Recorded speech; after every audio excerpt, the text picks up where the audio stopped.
Hello friends, कैसे हैं आप लोग।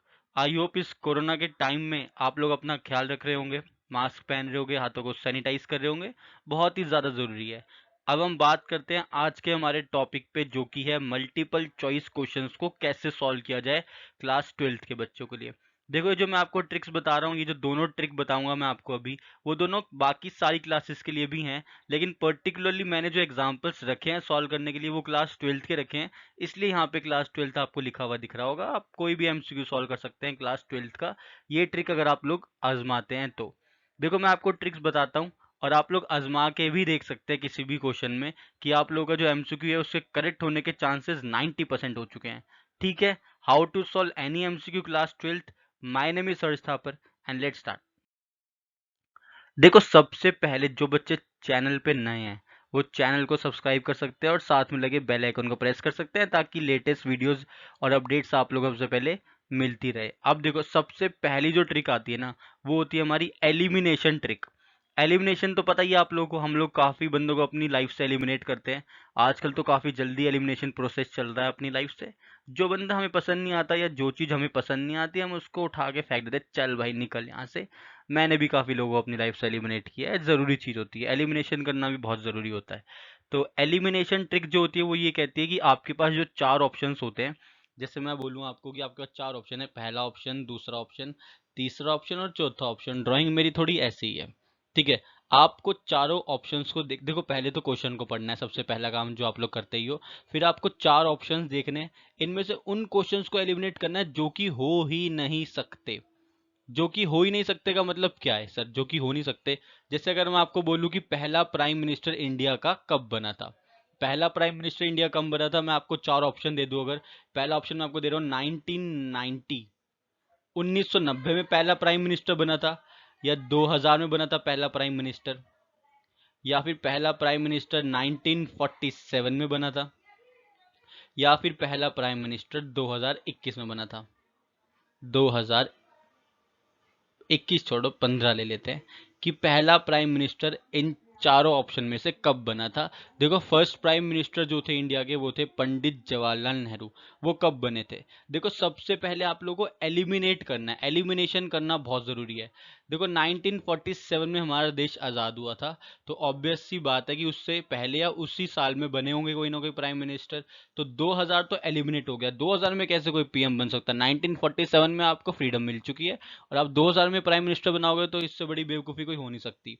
ऐसे ही आप इसको भी एलिमिनेट कर लोगे, 2015 में भी नहीं बने होंगे पहले प्राइम मिनिस्टर। ठीक है, अब हमारे पास दो ऑप्शन बचते हैं, 1990 या फिर 1947। अब देखो, मैंने क्या बताया आप लोगों को कि हमारा देश 1947 में आज़ाद हुआ था। अगर 1947 में आज़ाद हुआ था, तो इतने साल बाद भी प्राइम मिनिस्टर बनने के कोई चांसेस नहीं है 1990, यानी कि लगभग 43 ईयर्स लेटर आप पीएम बनाओगे, प्राइम मिनिस्टर, ऐसा नहीं हो सकता। तो आपके पास एक ही ऑप्शन बचता है, यानी कि 1947 में। तो पहला प्राइम मिनिस्टर कब बना था? 1947 में। इसी तरीके से आप लोग को एलिमिनेट करने होते हैं ऑप्शंस, और अपने सही ऑप्शन को पता लगाना होता है। मैंने आपको शुरू में ही क्या कहा था, एलिमिनेट करना सबसे बढ़िया तरीका होता है। अपनी ज़िंदगी से भी आप लोगों को एलिमिनेट करते हो, चीज़ों को भी एलिमिनेट करते हो, और यहाँ पे आप मल्टीपल चॉइस क्वेश्चंस में ऑप्शंस को एलिमिनेट करोगे। Getting it? आई होप आप लोगों को ये समझ आ गया है।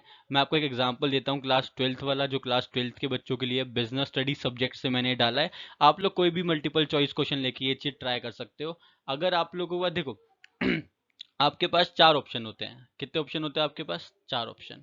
उनमें से कोई एक सही होता है। देखो, चार में से अगर एक सही हो तो प्रोबेबिलिटी क्या होती है? 25%, यानी 1/4, 25% चांसेस होते हैं कि आपका क्वेश्चन सही होगा। लेकिन अगर आप लोग एलिमिनेशन ट्रिक लगाओगे तो 50 से लेके 100%, यानी 50% से भी ज़्यादा चांसेस होते हैं कि आपका क्वेश्चन ठीक हो जाए। नाउ, जैसे यहाँ पे एक क्वेश्चन डाला मैंने, who makes policies for the organization. एक पर्टिकुलर ऑर्गेनाइजेशन के लिए, या आप समझ लो एक पर्टिकुलर बिजनेस के लिए, पॉलिसीज को कौन बनाता है? ठीक है, कौन बनाता है पता लगाना है हमें। अब ध्यान से समझो, तीन लेवल होते हैं मैनेजमेंट के। जो बच्चे कॉमर्स के हैं वो भी समझ लो, जो बच्चे नहीं है वो भी समझ लो। क्या ही जाता है, ज्ञान मिल रहा है, जितना जहाँ से ज्ञान मिले उसको आपको ले लेना चाहिए। कि एक बिजनेस में पॉलिसीज को कौन बनाता है? पॉलिसीज का मतलब होता है इंस्ट्रक्शंस, कौन बनाता है बिजनेस के लिए कि कैसे काम करना है, क्या करना है।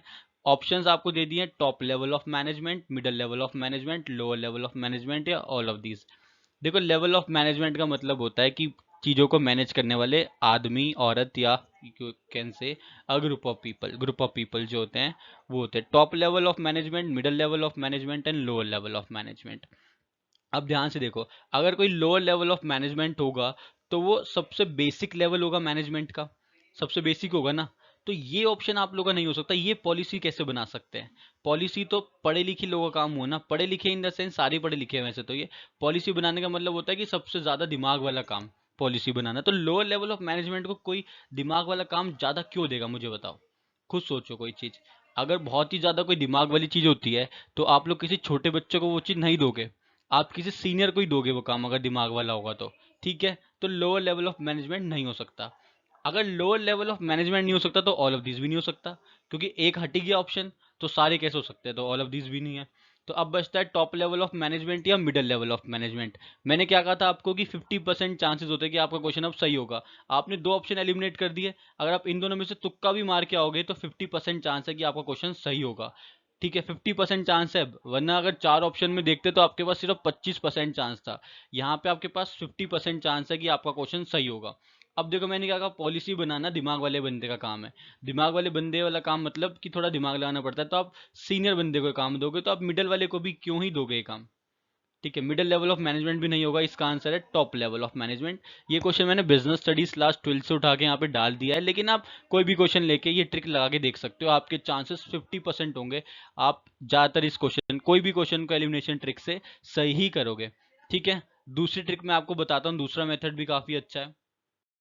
देखो, दूसरा सबसे बढ़िया मेथड है रिलेट ट्रिक। आप चीजों को रिलेट करके चलो, जितना ज्यादा आप चीजों को रिलेट करके चलोगे ना, उतना ज्यादा आप लोगों के लिए बढ़िया रहेगा। अगर आप कोई चीज को रिलेट कर सकते हो ना, तो मैं आपको बोल सकता हूँ कि आप लोगों की जो थिंकिंग एबिलिटी है, जो आप लोगों की कैपेसिटी है लर्निंग की, वो काफी ज्यादा बढ़ जाएगी अगर आप लोगों ने चीजों को रिलेट करना शुरू कर दिया तो। डेफिनेट है, गारंटीड है, अगर आपने चीजों को रिलेट करके पढ़ना शुरू किया तो आप काफी हद तक सही होगे। जैसे मैं अपनी बात करता हूँ, अगर मैंने प्राइम मिनिस्टर नरेंद्र मोदी की जो पहली स्पीच थी वो 8 नवंबर को सुनी थी, 8 नवंबर 2016 को। ठीक है, पहली स्पीच मैंने कब सुनी थी, 8 नवंबर 2016 को, जिसमें उन्होंने कहा था कि नोटबंदी हो रही है। पहली मैंने स्पीच सुनी थी 8 नवंबर 2016 को, प्राइम मिनिस्टर नरेंद्र मोदी जी जो लाइव आए थे। 8 नवंबर 2016 को मैंने पहली स्पीच सुनी थी। आप भी चीज़ों को याद करने के लिए ऐसे कर सकते हो कि प्राइम मिनिस्टर नरेंद्र मोदी की पहली स्पीच, फर्स्ट स्पीच मैंने कब सुनी थी, 8 नवंबर 2016 को। देखो, इसमें क्या चीज़ थी वो बाद की बात है, अभी मैं रिलेट कर रहा हूँ। तो मैंने क्या बोला कि 8 नवंबर 2016 को मैंने पीएम मोदी की पहली स्पीच सुनी थी। ठीक है, पहली स्पीच सुनी थी, इसके अंदर उन्होंने नोटबंदी कर दी थी कि 8 नवंबर 2016 की मध्य रात्रि से 500 और 1000 के नोट लीगल टेंडर नहीं रहेंगे।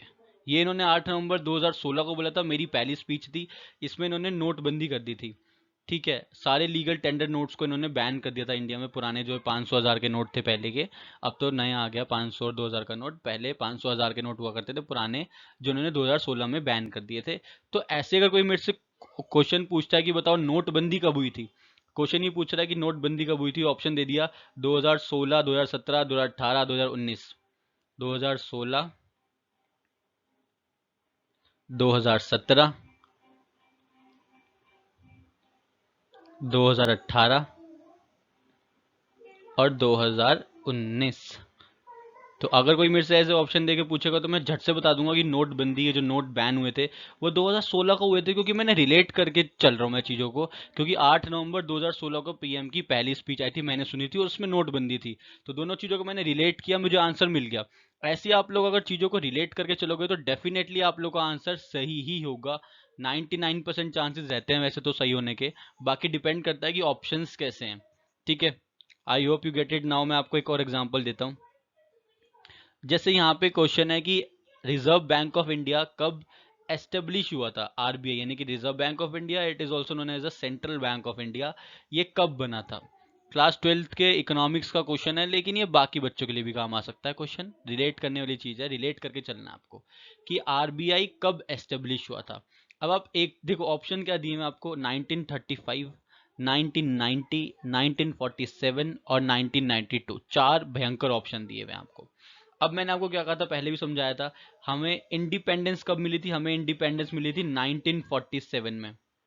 हमें इंडिपेंडेंस मिली थी 1947 में, इंडियन इंडिपेंडेंस। हम लोग 1947 में इंडिपेंडेंट हुए थे। 200 साल ब्रिटिशर्स ने हम पे राज किया था, उसके बाद हम 1947 में इंडिपेंडेंट हो गए थे। ठीक है, हो गए थे इंडिपेंडेंट, यहाँ तक समझ रहे हो। अब क्वेश्चन ये है कि रिजर्व बैंक ऑफ इंडिया कब एस्टेब्लिश हुआ था। अगर हम लोग 1947 में इंडिपेंडेंट हुए थे, तो आप लोग खुद रिलेट कर सकते हो कि इससे बाद में तो नहीं बना होगा आरबीआई, तो रिलेट करके एलिमिनेट कर रहे हैं एक्चुअली हम, कि 1947 के बाद रिजर्व बैंक ऑफ इंडिया नहीं बना होगा, पहले ही बन चुका होगा, इतना लेट नहीं बनेगा। तो ये दोनों ऑप्शन तो हट गए। ठीक है, रिलेट एलिमिनेट हो गया यहाँ पे। 1990 और 1992 तो कट गया। अब हो सकता है कि इंडिपेंडेंट के टाइम पे रिजर्व बैंक ऑफ इंडिया बना हो या 1935 में बना हो, दोनों में से कोई एक ऑप्शन है। 50% चांसेस आपके सही होने के हो गए। दोनों में से अगर आप अक्कड़ बक्कड़ बम्बे वो भी करोगे तो भी ज़्यादातर चांसेस सही के ही रहेंगे। जितने सही किया उतने ही गलत के चांसेस, दोनों के बराबर चल रहे हैं। देखो एक्चुअल में ऐसी चीज़ समझो कि अब हमने रिलेट तो कर लिया इंडिपेंडेंट में, लेकिन बैंकिंग सिस्टम तो पहले से ही रहा होगा ना। अब चाहे कोई कंट्री इंडिपेंडेंट हुई हो या नहीं हुई हो, उसके पहले का ही बैंकिंग सिस्टम है हमारा यहाँ पे, reserve Bank of India. Her country का सेंट्रल बैंक होता है। अगर ब्रिटिशर्स भी यहाँ पे आए होंगे तो उन्होंने भी थोड़ा बहुत पैसे का लेन देन किया होगा बैंक के थ्रू। तो हमारा ऑप्शन क्या है, 1947 1935 दोनों में से कोई एक है, लेकिन ज़्यादातर चांसेस हम 1935 पे जाएंगे, क्योंकि पहले ही बैंकिंग सिस्टम आ गया होगा ना। चाहे ब्रिटिशर आए, चाहे कोई भी किसी को कब्जा करे, वहाँ पे बैंकिंग सिस्टम तो वो चला ही सकता है नोट्स को इधर उधर करने के लिए। बाकी दोनों में से एक सही होने के चांसेस आपके बराबर के हो गए हैं अब। तो ये दूसरा तरीका था रिलेट करने का। रिलेट करना बहुत सही चीज होती है। अगर आप चीजों को रिलेट कर सकते हो तो आप चीजों को लर्न भी कर सकते हो। Getting it? आई होप आप लोगों को ये समझ आ गया है। वीडियो को लाइक कर सकते हैं आप लोग। लाइक करने के कोई मैं आपसे पैसे नहीं ले रहा हूँ, फ्री में लाइक होता है, कर सकते हैं लाइक। नए हैं तो चैनल को सब्सक्राइब कर सकते हैं और साथ में लगे बेल आइकन को प्रेस कर सकते हैं। Thank you.